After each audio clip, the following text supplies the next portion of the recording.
भगवान ब्रह्मा द्वारा बनाई गई इस सृष्टि की अद्भुत पौराणिक कथा। तो आइए फ्रेंड, आज हम आपको ब्रह्मा जी के बारे में एक कहानी सुनाते हैं जिन्होंने सृष्टि की अद्भुत रचना की है। हिंदू धर्म के कुछ संप्रदाय पूरी सृष्टि और उसकी ब्रह्मांडीय गतिविधि को 3 देवताओं के प्रतीक के रूप में देखते हैं, जो हिंदू त्रिमूर्ति का गठन करते हैं। ब्रह्मा यानी कि निर्माता, विष्णु यानी कि पालनकर्ता और शिव यानी कि संहारकर्ता। पौराणिक कथाओं के अनुसार संपूर्ण विश्व के निर्माण से पूर्व दूध का केवल एक सफ़ेद समुद्र मौजूद था जिसे क्षीरसागर कहा जाता है। क्षीरसागर पर तैरता एक कमल का फूल था जिसकी फीकी गुलाबी पंखुड़ियों के भीतर सो रहे थे विश्व के निर्माता भगवान ब्रह्मा। जब भगवान ब्रह्मा सो रहे थे तब कुछ भी नहीं था, न पृथ्वी और न आकाश, न प्रकाश या अंधकार, न अच्छा या बुरा, न मनुष्य या पशु। ब्रह्मांड बिल्कुल मौजूद नहीं था। शांत खामोश क्षीरसागर के अलावा कुछ भी नहीं था।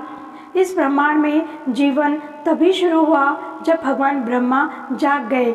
10,000 साल बीत गए, एक अनंत काल बीत गया, लेकिन जब अचानक क्षीरसागर की शांत सतह कांपने लगी तब भगवान ब्रह्मा ने अपनी आंखें खोली थी। जब उन्होंने अपने चारों ओर देखा और कुछ नहीं पाया, उन्हें काफ़ी खाली और अकेलापन महसूस हुआ।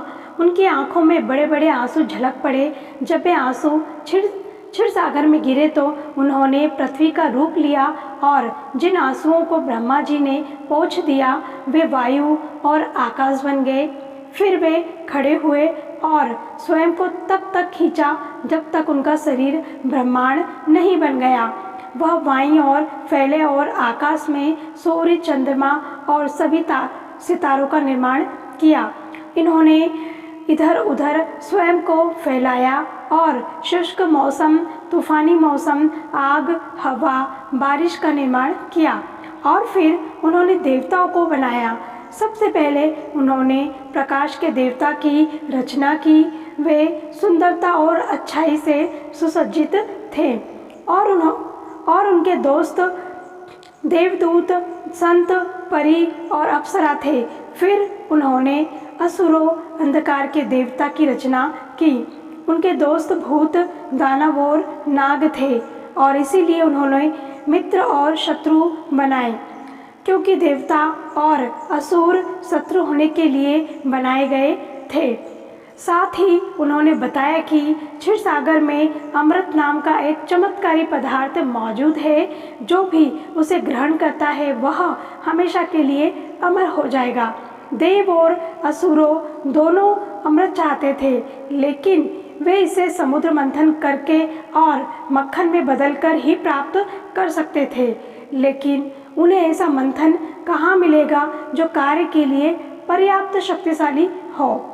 तभी असुर और देव मिलकर क्षीरसागर का मंथन करने के लिए मंथन और शक्तिशाली रस्सी की खोज करने के लिए निकले।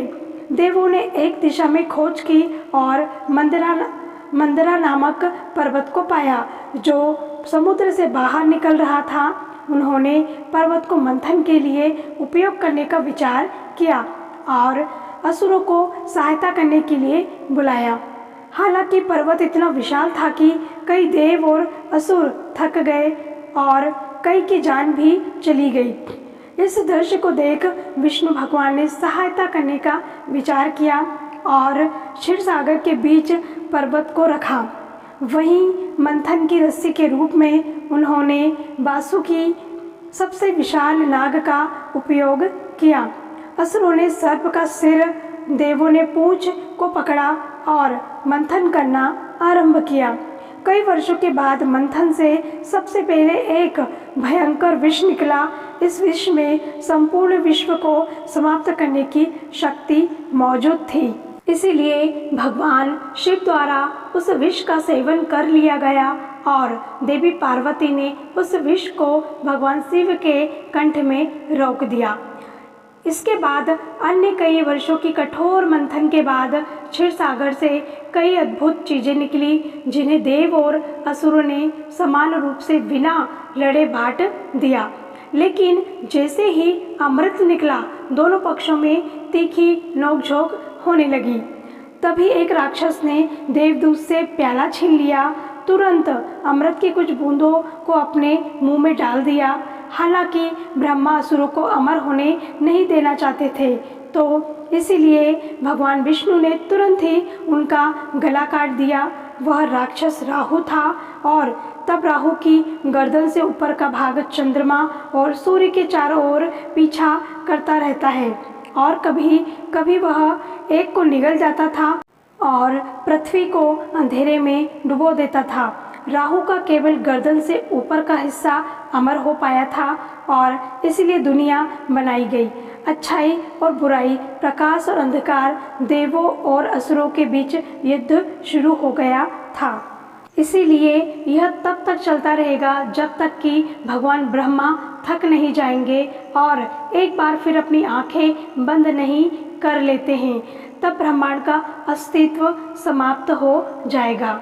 शिवाय क्षीण सागर, एक कमल के फूल और गहरी नींद में सृष्टि के भगवान के अलावा कुछ नहीं बचेगा और तभी इस कलयुग का अंत होगा।